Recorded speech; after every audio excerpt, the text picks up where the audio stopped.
Hare Krishna madam గారు. First మీ అందరికి మీకు మా పాదాభివందనాలు. నెక్స్ట్ వచ్చేసి భవానీ గారికి, సత్యనారాయణ గారికి మీకు మా కృతజ్ఞతలండి. మాకు సనాతన ప్రబోధనే సంస్థ ద్వారా మాకు మీరు ఈ ప్లాట్ఫామ్ ఇచ్చినందుకు మీకు మా కృతజ్ఞతలండి. ఇది ట్విన్ బ్యాచెస్ లో సెకండ్ ట్విన్ బ్యాచ్. ఫస్ట్ వచ్చేసి అనంత అచ్యుత అయింది. ఇది సెకండ్ ట్విన్ బ్యాచ్ పారిజాతం పాంచజన్యం. అయితే ఈ బ్యాచ్ కి కండక్టర్ యాక్చువల్గా జ్యోతి.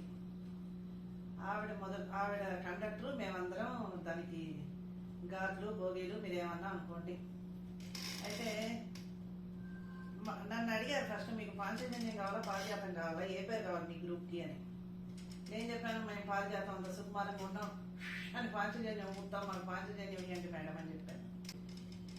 ఒక రకంగా చెప్పాలంటే ఇది నాకు చాలా టఫ్ ఇచ్చిందండి ఈ పాంచజన్యం గ్రూప్. నేను ఏమంటా పాంచజన్యం పూరిస్తానని అడిగానో కానీ స్వామి నాకు యుద్ధం నా చేతే చేయించాడు.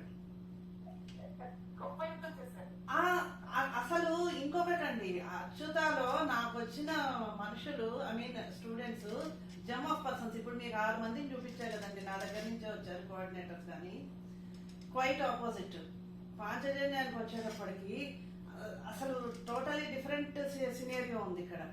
మీరు అన్నట్టు భవానీ గారి ఇందాక, కొందరికి అక్షరాలు కూడా పలికే పరిస్థితి లేదు, కొందరికి అనారోగ్యాలు, కొందరికి రాగం రాదు. ఇప్పుడు నేను అనుకున్నాను భగవంతుడు నాకు ఇది టెస్ట్ పెడుతున్నాడు అనేసి.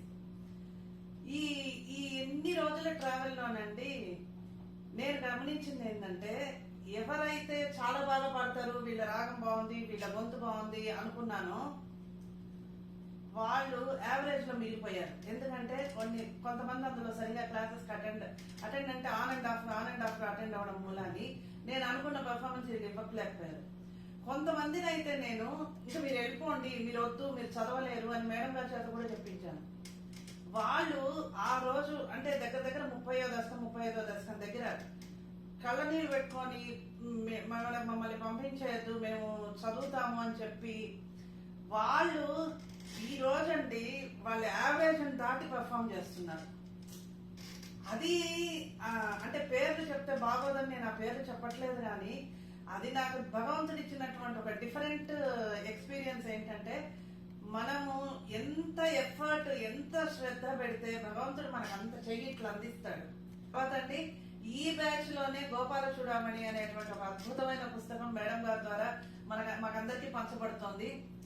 1030 శ్లోకాలలో నుంచి ఒక 130 అద్భుతమైనటువంటి శ్లోకాలని ఆవిడ సెలెక్ట్ చేసి గోపాల చూడమని అనే బుక్ ని చేసి మాకు ఇవ్వడం జరిగింది. అది మేము మా ఇంట్లో ఫస్ట్ టైం అది పారాయణం చేయడం జరిగింది.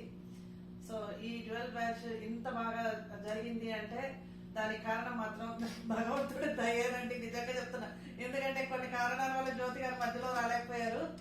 అసలు అనూహ్యంగా ఇది చాలా సక్సెస్ అయింది.